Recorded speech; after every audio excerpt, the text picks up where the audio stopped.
Keberhasilan pasangan Ahok Jarot dalam membenahi ibu kota menjadi salah satu alasan artis Sophia Latjuba bersedia menjadi juru bicara tim pemenangan Ahok Jarot pada Pilkada DKI. Sophia mengaku memiliki trik khusus untuk memenangkan pasangan petahana Ahok Jarot. Terpilihnya selebritis Sophia Latjuba sebagai juru bicara tim pemenangan Ahok Jarot menjadi modal tersendiri bagi sang petahana. Meski baru terjun dalam dunia politik, Sophia Latjuba mengaku siap membantu pemenangan Ahok Jarot dengan turun langsung ke tengah masyarakat. Sophia menilai Ahok Jarot telah berhasil menjalankan sejumlah program kerjanya untuk masyarakat Jakarta. Anggota Partai Nasdem tersebut menegaskan akan mensosialisasikan visi misi Ahok Jarot tentang pendidikan, anak-anak, dan sosial.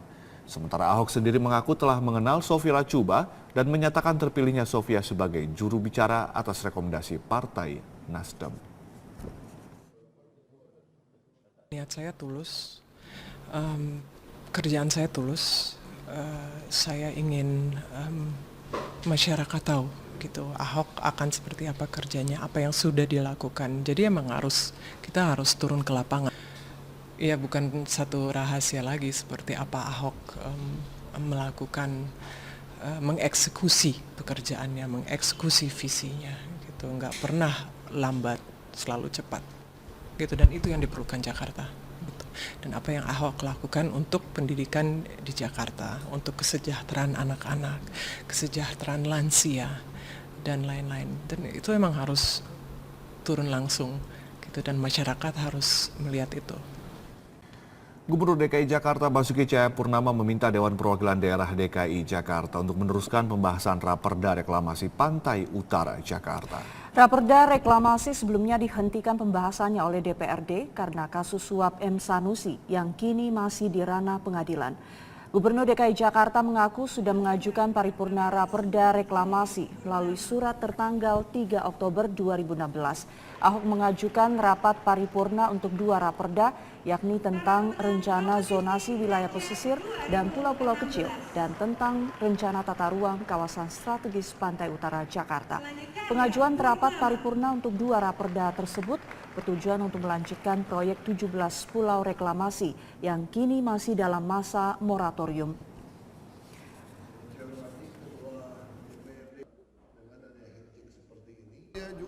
Nanti gimana dong? Pengusaha udah bangun, masa mau dimentokin?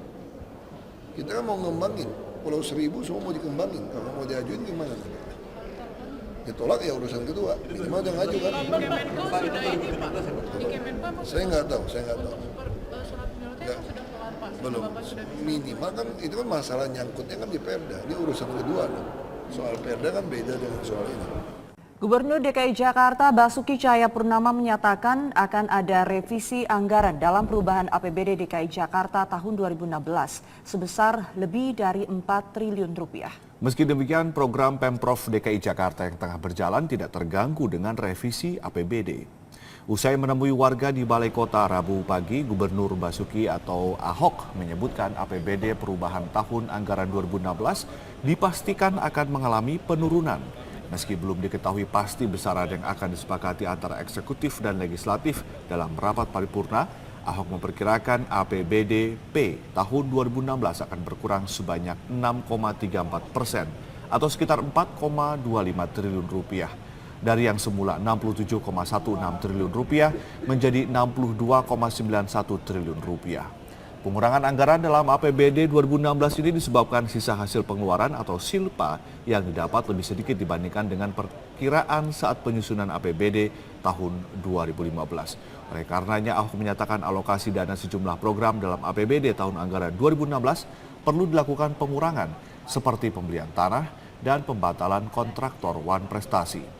Meski akan dilakukan pengurangan, Ahok memastikan seluruh program Pemprov DKI Jakarta tetap bisa berjalan tanpa mengalami kendala yang cukup berarti. Pasti ada pengurangan. Kenapa pengurangan? Salah satu dari silpa. Dulu kita perkirakan silpa akan 8 triliun. Tapi setelah kita ganti pejabat, itu ternyata lebih cepat. Makanya silpanya kan hanya 3 atau 4 triliun. 4 triliun lebih kalau nggak salah. Nah sehingga kan berarti duitnya kan kurang. Nah duit kurang harus kita sesuaikan. Termasuk juga dari pusat kan bayarnya ditunda 2017, nah ini kita mau sesuaikan. Enggak, kita cuma kurangin beli tanah aja. Termasuk kebetulan banyak kontraktor yang menang lelang perumahan itu banyak yang nggak benar. Kita batalin aja. Untuk mengetahui lebih jauh bagaimanakah kondisi sebenarnya yang terjadi di Muara Baru, siapa yang berkepentingan dengan demo nelayan ini, benarkah katanya terjadi kecurangan dalam penguasaan lahan pelabuhan seperti yang dinyatakan oleh Menteri Kelautan dan Perikanan? Kita akan bergabung dengan Ade Mulia yang saat ini telah berada di Pelabuhan Perikanan Samudra Nizam Zahman, Muara Baru, Jakarta Utara. Ade, silakan. Baik, terima kasih Vivi dan juga Widya. Memang kalau kita bicara soal industri perikanan, ini adalah industri yang salah satu industri yang paling seksi di negeri ini karena negeri ini adalah negeri maritim. Dan tentunya sudah sangat-sangat wajar jika ada perang wacana di media untuk kemudian saling mempengaruhi sesuai dengan kepentingannya masing-masing.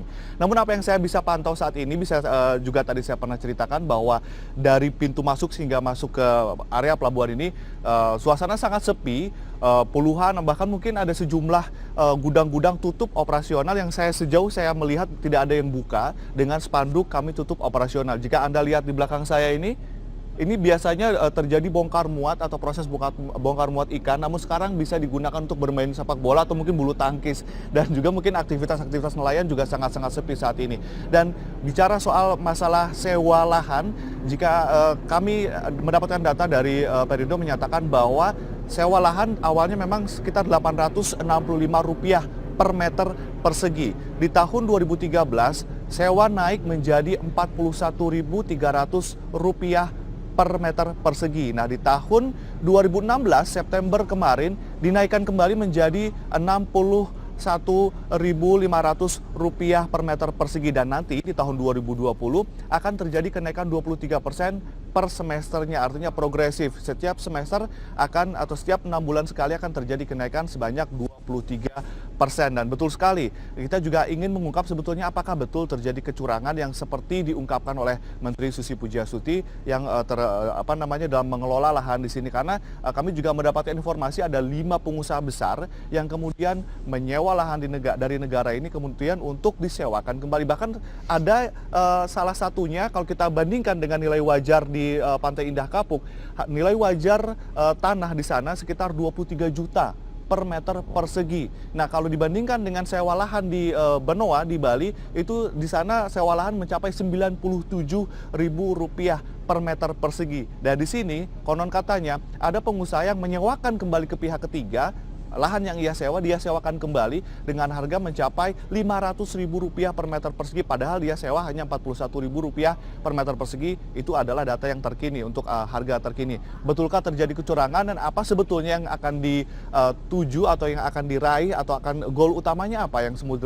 yang diinginkan oleh Perindo ke depannya?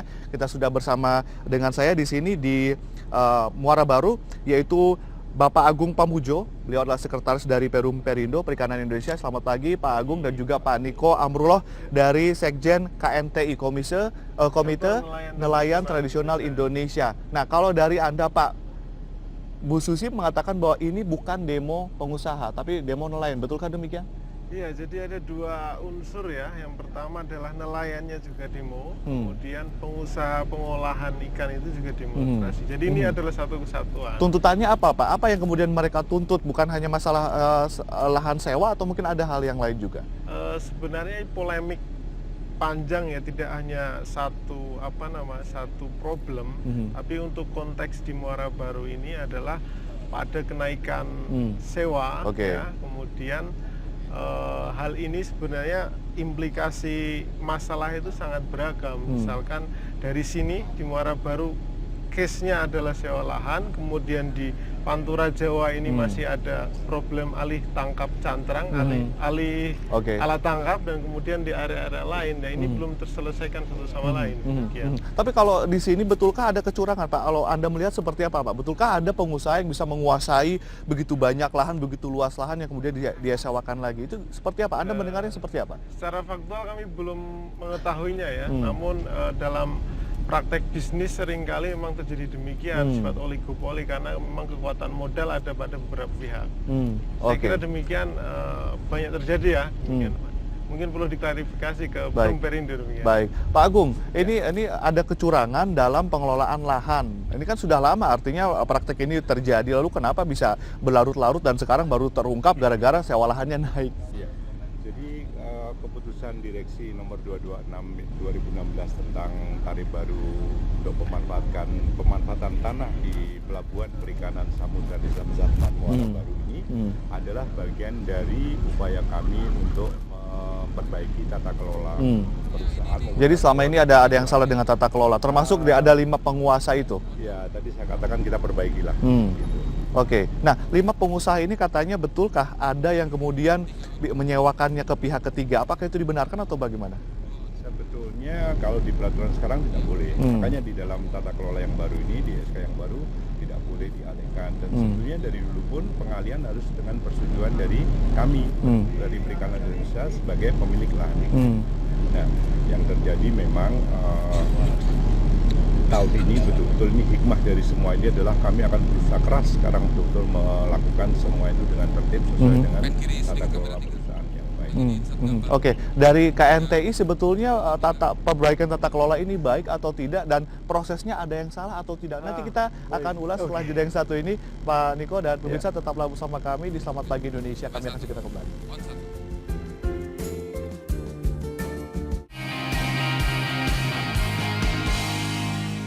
Kembali kita berbincang-bincang langsung dari Pelabuhan Muara Baru, Jakarta Utara. Kita ke Pak Niko. Pak Niko, ini sebetulnya yang diminta oleh para pengusaha ini kenaikannya sampai berapa ribu rupiah. Kemudian di 2020 nanti kenaikannya berapa persen kira-kira yang diinginkan? Yang kami ketahui ya, artinya kan kami sendiri tidak masuk dalam unsur itu, namun yang kami tahu informasinya sampai saat ini bahkan pengusaha ini tidak menginginkan kenaikan tersebut ya. Dan kemudian yang kami catatan dalam hal ini adalah proses pengambilan kebijakan yang seakan-akan bersifat konfrontatif. Pemerintah sebaiknya tidak konfrontatif ya, artinya kayak semacam shock terapinya terlalu cepat ya, terlalu kencang. Polemik cantrang juga demikian. Hal ini serupa modelnya, tipologinya sama. Artinya semestinya kemudian berbagai pihak ini ditemukan ya, dan mungkin tidak hanya selesai satu pertemuan ya. Tapi dari KNTI sendiri setuju lah kalau misalnya dilakukan tata kelola untuk sewa menyewa ini, karena terjadi pasar oligopoli, ada sejumlah penguasa pasar, penguasa lahan yang kemudian berbisnis untuk kepentingannya sendiri begitu ya. Itu Anda setuju hal tersebut? Ya, hal ini kami sendiri setuju ya, dan kemudian ke depan semestinya ada proses-proses kemitraan yang adil. Proses kemitraan Seperti yang apa adil ini kemitraan artinya adil? kemudian proses oligopolinya ini kan ada pemantau persaingan usaha. Ini mungkin bisa bekerja di situ kemudian mengawasi hal lain sebagainya. Yang kemudian adil itu bahwa tidak ada ketimpangan kepemilikan. Kemudian praktek saat ini kan kalau informasinya Kementerian Kelautan itu menyebutkan ada 5 pengusaha besar dan kemudian padahal di informasinya ada sekitar 60-an ribu ya Pak kalau tidak salah usaha UMKM di sini. Artinya kan 5 ini menguasai lah. Hal-hal ini yang perlu kemudian dibenahi lah, berbenah ke depan untuk perbaikan. Bahkan dari KNTI pun menyetujui untuk perbaikan tata kelola gitu ya. Baik, Pak Agung kalau boleh tahu nih, kalau misalnya sekarang nih mereka masih tetap saja berdemo, ada nggak sih pengusaha-pengusaha lain yang masuk ke sini, yang mau ke sini dengan sewa yang sama, yang sesuai dengan tarif dari Perindo? Ada. Karena memang ini kan kami kemarin mengundang lembaga appraisal independen, KTPP, kantor jasa penilaian publik. Dan memang disebutkan ini adalah kawasan premium. Dan memang sudah ada beberapa yang menghubungi kami, tapi memang kami tidak bisa karena sekarang kami sedang terikat tanah-tanah itu sudah dimanfaatkan. Atau mungkin mereka hanya takut, Pak, mungkin nanti ada pengusaha-pengusaha asing yang bisa menguasai pelabuhan ini mungkin dengan tarif yang mereka bisa bayar mahal. Anda membaca itu tidak? Saya kira tidak. Saya kira tidak begitu. Karena banyak juga pengusaha nasional yang ingin berusaha di sini. Nah kalau misalnya memang masih banyak investor atau pengusaha yang ingin masuk, jika memang mereka tetap melakukan demo, apakah Perindo bisa memberikan atau kemudian memberikan tindakan tegas, meminta mereka keluar atau bagaimana mekanismenya, Pak? Saya kira yang terjadi di sini kan mogok operasional dan kami tidak akan bisa, itu kan diatur sama undang-undang, kami tidak bisa mengatur hal itu. Tapi yang jelas yang rugi siapa sih Pak kalau mogok begini? Kalau menurut kami ya tentu saja para pengusaha. Pengusaha. Iya. Konsumen? Konsumen jelas tuh Pak. Konsumen rugi juga ya? Rugi Berapa dong. apa dampaknya Pak? Kan kenaikan harga ikan pasti akan terjadi ya. Dan di tengah 2011 sampai 2015 ini angka konsumsi ikan kita naik loh, 6,27% kenaikan itu. Oke. Dan kondisi ini pasti akan menimbulkan sebuah dampak kenaikan harga. Nah, ini perlu pertimbangan. Oke. Seminggu ini bukan waktu yang sebentar. Pasti ada clash lah di lapangan. Oke. Ya. Bagaimana Pak tindak lanjutnya nih Pak? Tapi teman-teman yang perlu juga diketahui bahwa di kawasan Pelabuhan Perikanan Samudra Lisan Sukman Muara Baru ini bukan hanya pengusaha pengolah yang beraktivitas di sini ya. Di sini juga ada sekitar para pedagang ikan yang berdagang di sekitar 1000 lapak atau tepatnya 997 lapak kios di pasar ikan Muara Baru yang dikelola oleh Forum Perikanan Indonesia. Dan mereka tetap ada aktivitas. Memang kalau pagi kemarin beberapa teman media meliput mulai pagi sampai sore nggak ada. Baik. Mereka beraktivitas mulai maghrib sampai dini hari. Oke. Mereka itu melayani penjualan ikan dari para pengecer dari seluruh Jabodetabek bahkan Jawa Barat. Baik. Dan mereka masih beraktivitas. Jadi sebetulnya kedepannya ini akan dijadikan sebuah pusat perikanan begitu ya, yang nantinya akan disewakan langsung ke ke para penyewa, perusahaan. Tapi pertanyaannya Pak, selama ini mereka bisa menguasai lahan sebegitu banyak dan sebegitu lama, pasti dong ada sedikit main-main dengan Perindo. Ini bagaimana Pak kedepannya nih Pak? Ya, itulah tadi saya dari awal sudah kami sampaikan, hikmah dari semua ini adalah kami terlejut untuk betul-betul menjalankan tata kelola perusahaan yang jauh lebih baik dari sekarang. Kami sudah berusaha selama ini, mungkin masih ada yang kurang, masih ada yang lolos, nah ini kami akan berusaha lebih baik lagi. Akan duduk bersama dengan mereka? Tadi kami sebenarnya sudah difasilitasi oleh beberapa pihak, baik dari antara lain yang terbaru sebetulnya dari kantor Menko Maritim. Itu sudah difasilitasi, kami ada pertemuan.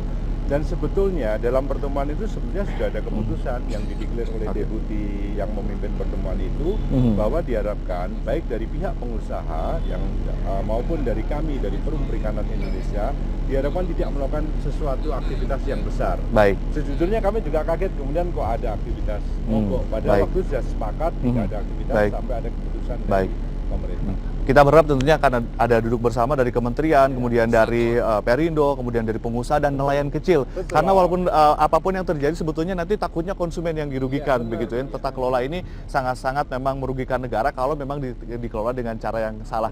Terima kasih Pak Niko dan juga Pak Agung. Sayang sekali waktunya terbatas. Nanti kita akan sambung lagi perbincangannya mungkin di lain waktu.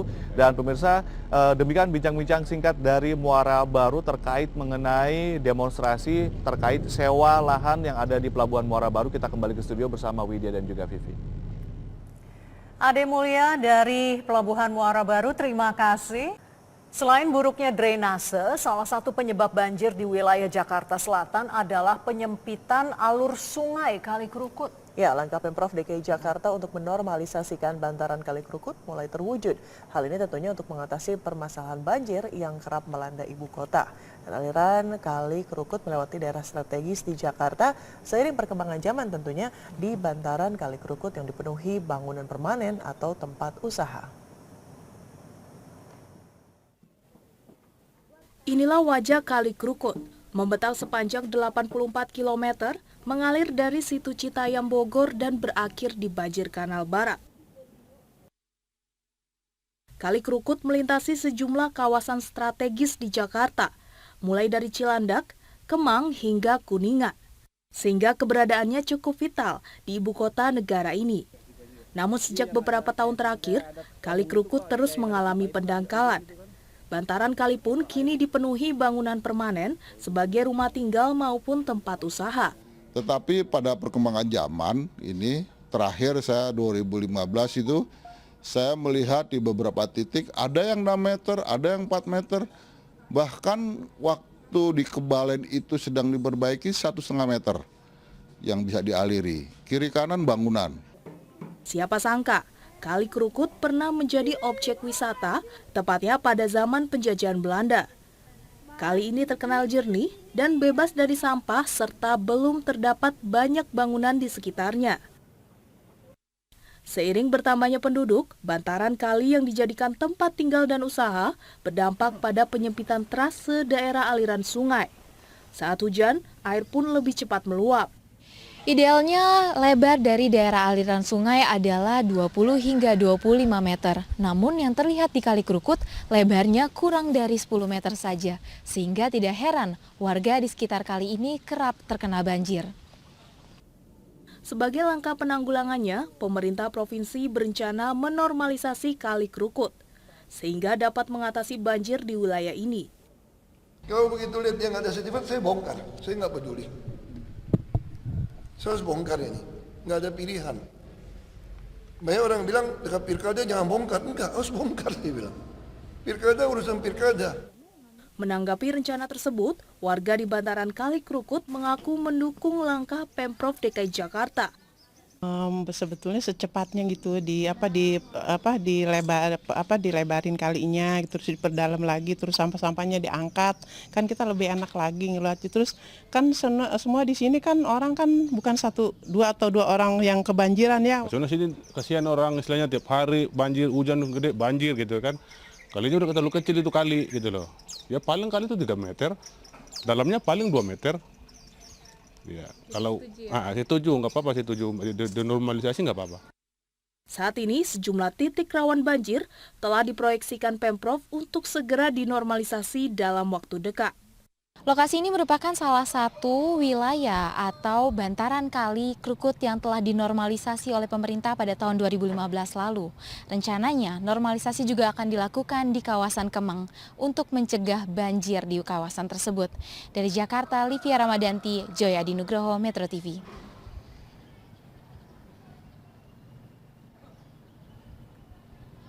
Pemirsa, penertiban tahap pertama di bantaran Kali Krukut, Jakarta Selatan akan dilakukan hari ini. Penertiban bangunan perlu dilakukan karena Kali Krukut mengalami penyempitan dan juga pendangkalan. Ya, rekan kami Eva Wondo akan melaporkan informasi selengkapnya dari wilayah Kemang, Jakarta Selatan.